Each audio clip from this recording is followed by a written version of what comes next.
बिस्मिल्लाहिर्रहमानिर्रहीम। अस्सलाम वालेकुम स्टूडेंट्स, मैं हूं राशिद और आप देख रहे हैं मैथ विद राशिद। तो स्टूडेंट्स, आज की इस वीडियो के अंदर हम एक्सरसाइज 9.4 करने वाले हैं। इससे प्रीवियस वीडियो के अंदर हमने एक्सरसाइज 9.3 को किया था। अगर आपने अभी तक ये वीडियोस नहीं देखी, चैनल पे जाके ये वीडियोस देख सकते हैं। अभी तक आपने चैनल को सब्सक्राइब नहीं किया तो मैथ विद राशिद को लाजमी सब्सक्राइब कर लें ताकि आप तक मैथ विद राशिद की वीडियोस पहुंच सके। तो चलिए स्टूडेंट्स, आज के हम अपने इस वीडियो को स्टार्ट करते हैं। मेरे पास एक्सरसाइज 9.4 है। एक्सरसाइज 9.4 के अंदर हमारे पास कुछ फार्मूलाज का इस्तेमाल किया गया है। जैसे अगर बुक के प्रीवियस पेज पे आ जाए तो यहाँ पे मेरे पास ये फार्मूलाज दिए गए हैं। सम ऑफ इंटीरियर एंगल्स और इसके साथ इंटीरियर एंगल और एक्सटीरियर एंगल, इन तीन फार्मूलाज का इस्तेमाल करना अपने क्वेश्चन नंबर 1 के अंदर। ये हमारे पास क्वेश्चन नंबर 1 है। उसकी स्टेटमेंट है हमारे पास, what is the sum of the interior angles of a decagon. अब हमें डिकोगन की नंबर ऑफ साइड्स बताई गई है, हमने इंटीरियर एंगल बताना है उनके सम का। तो चलिए अब हम अपना पार्ट 1 सॉल्व करते हैं बारी बारी इन क्वेश्चंस को। जी तो स्टूडेंट्स, ये मेरे पास पार्ट 1 है, What is the sum of interior angle of a decagon? अब नंबर ऑफ साइड्स जो डिकोगन के वो मेरे पास 10 है। Sum of interior angles of the decagon का जो फार्मूला था मेरे पास n-2 मल्टीप्लाई बाई 180। अब हमने सिंपल n की यहाँ वैल्यूज पुट करनी है। n मेरे पास क्या है, 10 है, -2 हो जाएगा, मल्टीप्लाई बाई मेरे पास क्या है स्टूडेंट्स 180। अगर 10 में से 2 चला जाए तो मेरे पास बाकी क्या रहता है 8। जब 8 को मैं 180 के साथ मल्टीप्लाई करूंगा तो मेरे पास जो आंसर आएगा 1440 डिग्री एंगल आएगा। तो इस तरह हमने जो सम ऑफ इंटीरियर एंगल डिकागन का फाइंड किया तो वो मेरे पास 1440 डिग्री आया। बहुत ही सिंपल क्वेश्चन है, बस हमने इनके अंदर फार्मूला का यूज करना है, sum of interior angle, exterior angle और ईच इंटीरियर एंगल्स का। आई होप आपको पार्ट 1 की समझ आ गई। अब हमारे पास पार्ट 2 है। पार्ट 2 में कह रहा है calculate the measure of each interior angle आप पर रेगुलर हेक्सागन। अब हेक्सागन 6 साइडेड वाली पॉलीगॉन होती है मेरे पास, तो मैंने यहाँ पे लिखा number of sides of a hexagon n is equal to 6। अब मेरे पास नंबर ऑफ साइड्स आ गई। अब each interior angle of a hexagon, अब इंटीरियर एंगल का जो फार्मूला है ईच का n-2 multiply by 180 degree over n। ये आपकी बुक पे भी दे गए हैं फार्मूलाज, अब यहां से भी देख के इनको राइट कर सकते हैं। अब मेरे पास यहाँ पे ईच इंटीरियर एंगल का जो फार्मूला दिया गया था n-2 multiply by 180 degree over n, हमने इसी फार्मूले का इस्तेमाल करना था। अब यहाँ पे हमने n की वैल्यूज पुट करनी है। n मेरे पास क्या है 6, -2 मल्टीप्लाई बाय मेरे पास क्या है स्टूडेंट्स 180 डिग्री डिवाइडेड बाय क्या हो जाएगा 6 हो जाएगा। यहाँ पे भी तो n था। अब ऊपर देखिए 6 में से 2 चला जाए तो 4 को 180 से हम मल्टीप्लाई कर देंगे, ओवर क्या हो जाएगा 6। अब देखिए 6 को 3 टाइम मल्टीप्लाई करें तो 18, अब 4 को 30 के साथ मल्टीप्लाई करो तो मेरे पास आंसर आता है 120। अब हमने each interior angle of hexagon का फाइंड किया, वो मेरे पास क्या आ गया 120 डिग्री आ गया। तो इस तरह यहाँ पे हमारा पार्ट 2 कंप्लीट होता है। अब हम पार्ट 3 करते हैं। जी तो स्टूडेंट्स, मेरे पास पार्ट 3 है, what is each exterior angle of a regular pentagon. अब पेंटागन हमारे पास 5 साइडेड पॉलीगॉन्स होती है, तो मैंने यहाँ पे लिखा number of sides of a pentagon n is equal to 5। अब जो मेरे पास each exterior angle of pentagon का फार्मूला होता है, एक्सटीरियर एंगल वो 360 डिग्री ओवर n होता है। तो यहाँ पे हमने क्या करना है, n की वैल्यू पुट करनी है 360 डिग्री ओवर 5। जब मैं इसको 5 पे डिवाइड करूंगा 5 7 35 हो जाएगा, 1 बचेगा वो 0 के साथ 10 बन जाएगा, 5 2 10 हो जाएगा। तो इस तरह जो मेरे पास आंसर आ गया वो 72 डिग्री आ गया each exterior angle of pentagon का। आई होप आपको पार्ट 3 की समझ आ जाएगी। अब हमारे पास पार्ट 4 है। पार्ट 4 में कह रहा है हमारे पास if the sum of the interior angle of a polygon. अब हमें sum of interior angle of a polygon दिया गया है 1260 degree. How many sides the polygons have. अब हमने नंबर ऑफ साइड्स बतानी है, तो यहाँ पे मैं स्टेटमेंट में लिखा number of sides of the polygon n हमने फाइंड करनी है। Sum of interior angle 1260 degree हमारे पास गिवन है। हमारे पास सम ऑफ इंटीरियर एंगल का जो फार्मूला था n-2 मल्टीप्लाई बाय 180। अब सम ऑफ इंटीरियर एंगल तो हमारे पास गिवन है, वो कितना है 1260 degree is equal to n-2 into multiply by 180 degree. ये 180 डिग्री यहाँ पे मल्टीप्लाई हो रहा है, इस साइड पे आगे क्या हो जाएगा मेरे पास डिवाइड हो जाएगा। तो ये मैंने इसको क्या कर दिया, डिवाइड कर दिया n-2। अब ये मेरे पास देखें इस 0 से ये 0 कैंसिल हो जाएगा। अब 18 को 7 टाइम मल्टीप्लाई करें तो 126 बनता है। अब ये 7 है, ये नेगेटिव का 2 इस साइड पे आगे क्या हो जाएगा प्लस का हो जाएगा।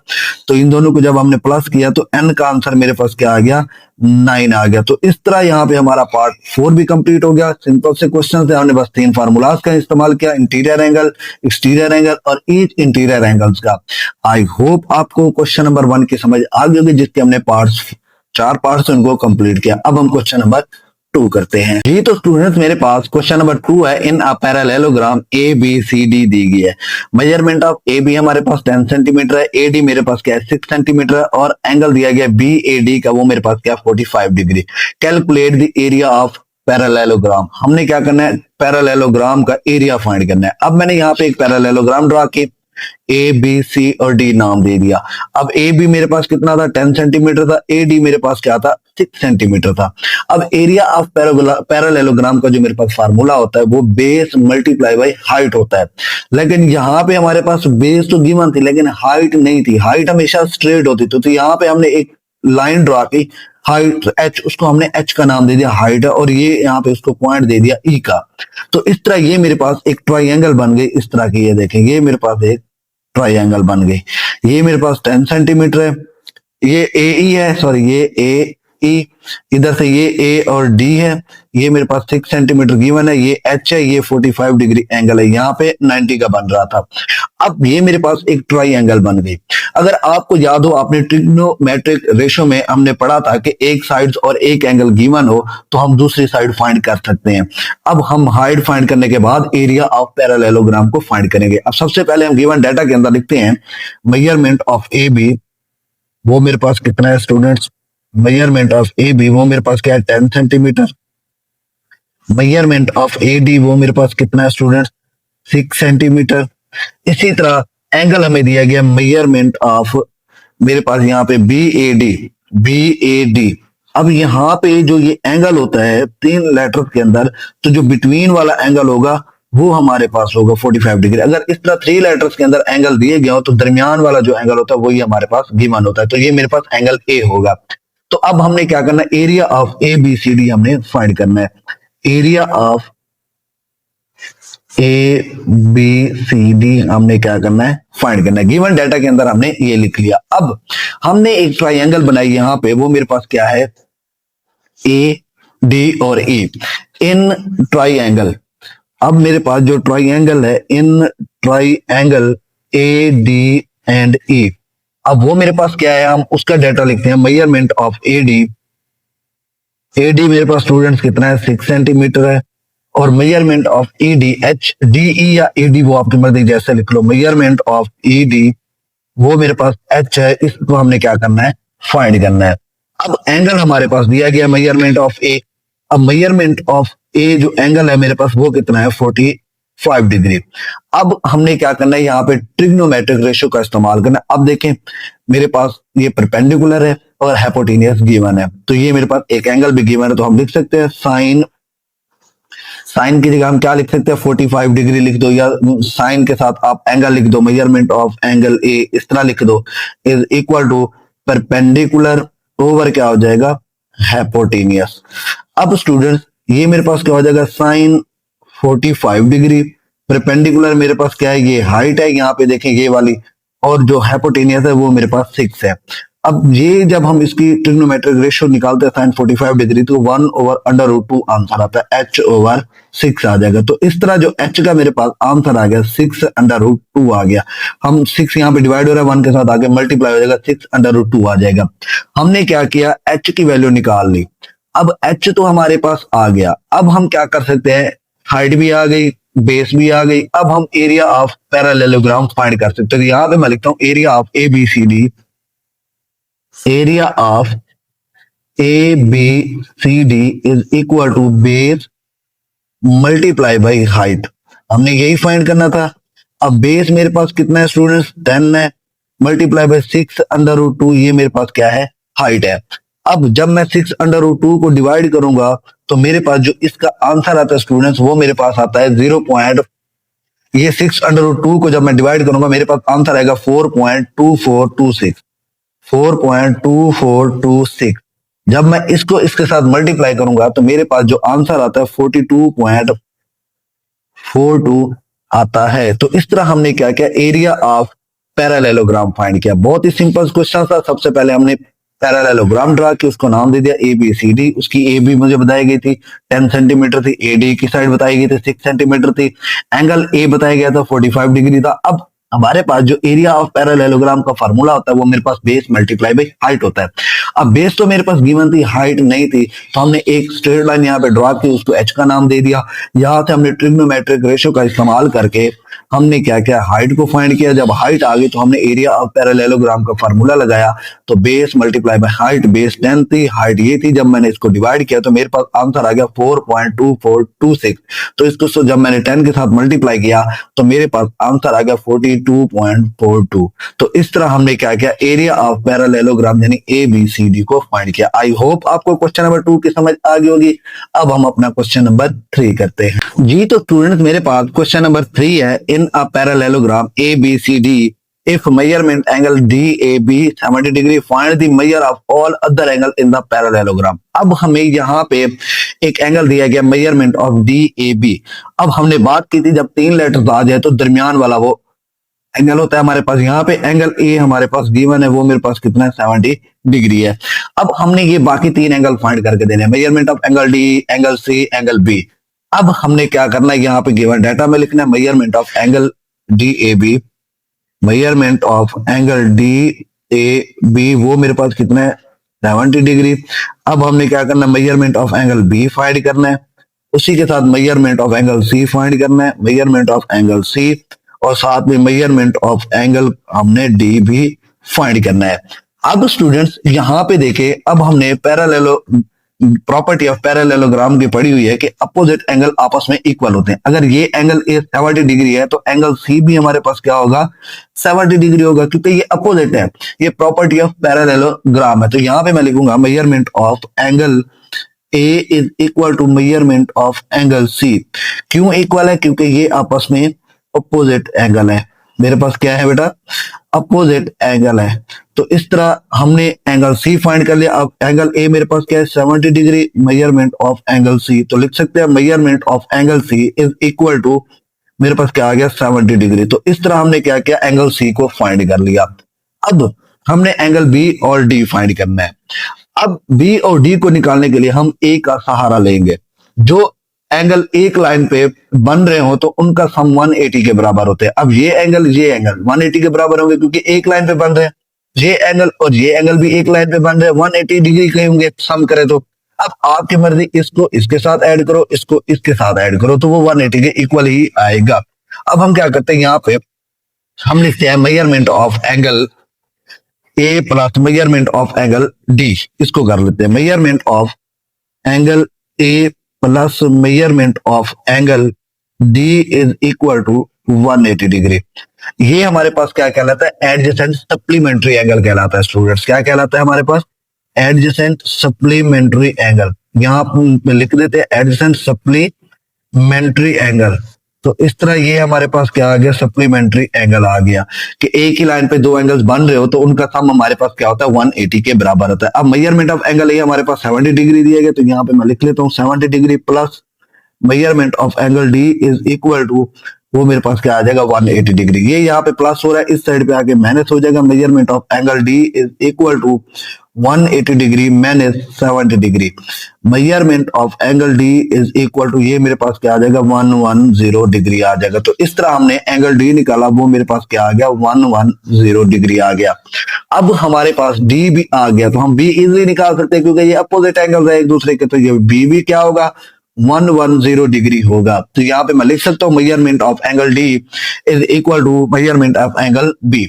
Measurement of angle D is equal to measurement of angle B. क्यों है, ये आपस में अपोजिट एंगल है बेटा। क्या है मेरे पास, अपोजिट एंगल है। ये हमने अभी पढ़ा कि पैरेललोग्राम की प्रॉपर्टी है कि अपोजिट एंगल आपस में क्या होते हैं, बराबर होते हैं। अब एंगल डी मेरे पास क्या है 110 डिग्री। तो इस तरह मेरे पास मेजरमेंट ऑफ एंगल बी भी आ गया। Measurement of angle B is equal to 110 degree. तो इस तरह हमने ये सारे एंगल फाइंड करने थे पैरेललोग्राम के, हमने वो फाइंड करके बता दिए। हमने कुछ प्रॉपर्टीज का इस्तेमाल किया। प्रॉपर्टी ऑफ पैरेललोग्राम में अपोजिट एंगल आपस में बराबर होते हैं, एक ही लाइन पे दो एंगल्स बन रहे हो तो उनका सम 180 के बराबर होता है। उसको हमने क्या कहा, एडजेसेंट सप्लीमेंट्री एंगल का। तो इस तरह यहाँ पे हमारा क्वेश्चन नंबर 3 कंप्लीट होता है। आई होप आपको क्वेश्चन नंबर 3 की समझ आ गई होगी। अब हम क्वेश्चन नंबर 4 करते हैं जी। तो स्टूडेंट्स, क्वेश्चन नंबर 4 करने से पहले हमारे पास एक कंसेप्ट है टेस्टिलेशन का। सबसे पहले हम उसे समझते हैं, फिर हम अपना क्वेश्चन नंबर 4 और 5 इसी टेस्टिलेशन के मुताबिक है उसे सॉल्व करेंगे। अब टेस्टिलेशन क्या है कि tessellation is a pattern of shapes that fit together perfectly without any gaps or overlaps covering a plan. These shapes can be repeated infinitely to create a repeating pattern. अब यहाँ पे कह रहा है कि टेस्टिलेशन एक ऐसा पैटर्न होता है शेप्स का जो आपस में फिट होकर बनता है और उनके दरमियान ना तो गैप्स होता है ना वो शेप्स ओवरलैप कर रही होती है, और ये शेप्स इनफाइनाइटली भी हो सकते हैं, उनको हम रिपीट करते जाते हैं। जैसे हमारे पास ये शेप बनी हुई है हेक्सागन की। अब ये देखें, ये शेप्स आपस में फिट तौर पर जुड़ती जा रही हैं, ना ये आपस में इनके दरमियान कोई गैप है, ना एक दूसरे के ऊपर ओवरलैप कर रहे हैं। तो इस तरह की शेप्स को हम क्या कहते हैं, टेस्टिलेशन कहते हैं। अब टेस्टिलेशन की दो टाइप्स हैं, एक रेगुलर टेस्टिलेशन है और एक इरेगुलर टेस्टिलेशन है। जो रेगुलर टेस्टिलेशन शेप होगी वो हमारे पास सेम शेप का पैटर्न बनेगा, जो इरेगुलर टेस्टिलेशन होगी वो हमारे पास डिफरेंट शेप्स का पैटर्न बनेगा। जैसे ये है मेरे पास इरेगुलर का, लेकिन इन दोनों शेप्स के अंदर ना कोई गैप होगा ना ही ये कोई ओवरलैप कर पाएंगे। आई होप आपको टेस्टिलेशन के कंसेप्ट के बारे में समझ लग गई होगी। टेस्टिलेशन क्या होता है हमारे पास, और रेगुलर और इरेगुलर टेस्टिलेशन क्या होता है। रेगुलर में क्या होता है, सेम शेप चलती है, और इरेगुलर में डिफरेंट शेप होती है। बाकी ना इन दोनों में ना ही गैप होता है ना ही ओवरलैप कर रही होती है। तो आई होप आपको टेस्टिलेशन की समझ आ गई होगी। अब हम अपना क्वेश्चन नंबर 4 और 5 जो टेस्टिलेशन का है उसको सॉल्व करते हैं जी। तो स्टूडेंट, यहाँ पे मेरे पास क्वेश्चन नंबर 4 है, अ shape is created bye a cutting a square in half diagonally and then attaching a right angle triangle to the hypotenuse of each half. Explain why this shape can tessellate and calculate the interior angle of the new shape. अब उसने हमसे तीन चीजें यहां से पूछी हैं। एक तो हमने क्या करना है, स्क्वायर शेप को ड्रा करना है राइट एंगल ट्रायंगल के अंदर यहां से ईच हाफ तक। फिर उसने कहा ये टेस्लेट है या नहीं। उसके बाद उसने कहा कि इंटीरियर एंगल फाइंड करके दो जो न्यू शेप बनेगी। अब सबसे पहले हम क्या करते हैं, एक स्क्वायर लेते हैं, उसमें यहां से स्क्वायर का उसको हम डायगोनली कट करते हैं। फिर उसके बाद अब ये मैंने स्क्वायर लिया, उसको डायगोनली यहाँ पे कट किया। अब मेरे पास दो ट्रायंगल बन गए, राइट एंगल ट्रायंगल, एक ये और एक ये। मैंने यहाँ पे देखो सिंपल कर लिया। अब वो कह रहे हैं उनका जो हाइपोटेनियस है इन ट्रायंगल्स के दरमियान क्या हो रहा है, अटैच हो रहा है। अब देखें ये है ना मेरे पास, ये एक ट्रायंगल ये हो गई। अब ये क्या हो रहा है, हाइपोटेनियस आपस में यहाँ पे अटैच हो रहे हैं। तो इस वजह से यहाँ पर लिखा take a square cut the square diagonally into two right angle triangle attach hypotenuse of this right angle triangle we will get a shape of kite. अब जो न्यू शेप बनी, अब देखिए ये स्क्वायर थी, हमने इसको थोड़ा सा रोटेट किया तो ये मेरे पास काइट शेप बनी। थोड़ा सा इसको रोटेट करोगे तो वो मेरे पास कौन सी शेप बनेगी, काइट शेप बनेगी। Yes, the shape can tessellate because it is made with triangles 45 degree and 90 degree with fit together neatly without gaps. क्योंकि हमने पढ़ा था टेस्टिलेशन के अंदर वो एक दूसरे के साथ जुड़ के बनते और उनके दरमियान कोई गैप्स नहीं होता। अगर आप देखें यहाँ पे ये 90 का एंगल बन रहा है, ये भी 90 का एंगल बन रहा है, ये 45 का, ये भी 45 का, ये भी 45 का, ये 45 का, फिर जाके ये क्या बनता है, 90 के बनते हैं। अब हमने यहाँ पे अपने पहले दो आंसर कंप्लीट किए, न्यू शेप भी बन गई, हमने स्क्वायर भी लिया, उसको डायगोनली कट भी किया और ये भी बता दिया कि वो टेस्लेट है। अब नेक्स्ट पार्ट के अंदर हमने sum of interior angle find करना। अब इंटीरियर एंगल का जो फार्मूला हमने पढ़ा था n-2 मल्टीप्लाई बाय 180 डिग्री था। अब स्क्वायर की कितनी साइड होती है, 4, 1 2 3 एंड 4 साइड। हमने इन्हीं 4 साइड्स को लिया, n की जगह पुट किया और माइनस किया, 2 आया, 180 के साथ मल्टीप्लाई किया तो मेरे पास एंगल क्या आ गया, 360 डिग्री आ गया। तो इस तरह हमने sum of interior angle of the new shapes जो फाइंड किया वो मेरे पास क्या आ गया स्टूडेंट, 360 डिग्री आ गया। ये देखो ये भी 90, ये भी 90, ये भी 90, ये भी 90, तो मेरे पास 360 ही बनता है। आई होप आपको क्वेश्चन नंबर 4 की समझ आ गई होगी। अब हम अपना क्वेश्चन नंबर 5 करते हैं जी तो स्टूडेंट्स यहाँ पे मेरे पास क्वेश्चन नंबर 5 है। A tessellation is created by repeatedly reflecting a basic shape. The basic shape is a right angle triangle with sides of length 3, 4 and 5 units. Find the minimum number of the reflection needed to create a tessellation that covers a sphere with an area of 3600 square unit. अब कह रहा है एक basic shapes को repeat करके एक टेस्टिलेशन बनाई गई है यहाँ पे। A tessellation is created repeatedly reflecting a basic shape. Basic shape को रिपीट करके एक टेस्टिलेशन बनाई गई है। शेप को जोड़ जोड़ के जो टेस्टिलेशन क्रिएट की गई है वो एक राइट एंगल ट्राइंगल है। यहाँ पे देखें, वो कह रहे हैं जिन शेप्स को आप जोड़ जोड़ के बना रहे हो वो राइट एंगल ट्राइंगल है। अब उसके यूनिट्स हमें बता दिए गए उन्हीं ट्राइंगल के, 3, 4 and 5 यूनिट्स है। हमने फाइंड करना है minimum number of reflection needed to create a tessellation. अब एरिया जिसका हमें स्क्वायर का एरिया बताया गया वो 3600 है। अब वो कह रहा है इसके अंदर कितने हमारे पास राइट एंगल ट्राइंगल बनेगी इस एरिया के अंदर, हमने वो बतानी है। सबसे पहले हम देखेंगे कि हमारे पास एक ट्राइंगल ड्रॉ की, ये मेरे पास एक राइट एंगल ट्राइंगल आ गई। अब हमने इसकी जो यूनिट दिए गए थे हमने उसको यहाँ पे ड्राई करना है। अब सबसे बड़ा यूनिट जो होता है ग्रेटर, वो हमारे पास हाइपोटेनियस होता है, उसको हमने यहाँ पे रखा 5 है। बाकी जो 3 और 4 है, एक को बेस रख लो, एक को परपेंडिकुलर रख लो, उसका मसला नहीं है। यहाँ पे मैंने 3 को बेस रख लिया, 4 को परपेंडिकुलर रख दिया। अब मैंने यहाँ पे लिखा लेंथ ऑफ द बेस वो मेरे पास 3 है, लेंथ ऑफ द हाइपोटेनियस 5 है, लेंथ ऑफ द हाइट मेरे पास क्या है 4 है। ये हमारे पास गिवन है। अब एरिया ऑफ टेस्टिलेशन भी हमें दिया गया, वो क्या है 3600 स्क्वायर यूनिट्स है। अब हमारे पास जो एरिया ऑफ इस टेस्टिलेशन निकालने के लिए सबसे पहले मैं क्या करूंगा, एरिया ऑफ ट्राइंगल निकालूंगा, ताकि मेरे पास एक राइट एंगल का एरिया आ जाएगा। तो मैं इस टोटल पे डिवाइड करके बाकी का क्या चलूंगा, कितनी हमारे पास राइट एंगल ट्राइंगल बनेगी वो हम फाइंड कर सकते हैं। अब मैंने यहाँ पे एरिया ऑफ ट्राइंगल का फार्मूला है मेरे पास, ये याद रखना 1/2 into base multiply by height. अब बेस मेरे पास 3 है, हाइट मेरे पास 4 है, इन दोनों को मल्टीप्लाई किया, 2 को 6 पे डिवाइड किया तो 6 यूनिट्स आ गया। अब जो ये छोटी राइट एंगल ट्राइंगल बन रही है ये 6 यूनिट्स की बन रही है। अब एक का हमने निकाल लिया, इस टोटल पे डिवाइड करके हम बाकी भी तो राइट एंगल ट्राइंगल निकाल सकते हैं। तो मैंने अब यहाँ पे वही लिखा, number of reflection of triangle is equal to total area divided by area of one triangle. ये भी आपने फार्मूला याद रखना है। अब टोटल एरिया जो मेरे पास दिया गया था टेस्टिलेशन का वो मेरे पास 3600 था, वो मैंने यहाँ पे राइट कर लिया। और वन एरिया वन ट्राइंगल वो मेरे पास जो हमने निकाला वो मेरे पास क्या आ गया था 6 यूनिट, वो हमने 6 लिखा। जब इसको डिवाइड किया तो मेरे पास आंसर आ गया 600 आ गया। तो इस पूरे 3600 के एरिया पे हम क्या कर सकते हैं, 600 राइट एंगल ट्राइंगल ड्रा कर सकते हैं। उसने हमसे यही पूछा था। तो इस तरह यहाँ पे हमारा क्वेश्चन नंबर 5 भी कंप्लीट होता है। आई होप आपको क्वेश्चन नंबर 5 की समझ आ गई होगी। अगर आज की वीडियो हेल्पफुल लगी होगी तो वीडियो को लाइक करें, शेयर करें और चैनल को लाजमी सब्सक्राइब करें ताकि आप तक मैथ विद राशिद की वीडियोस पहुंच सके। अल्लाह हाफ़िज़ स्टूडेंट्स, मिलते हैं नेक्स्ट वीडियो में।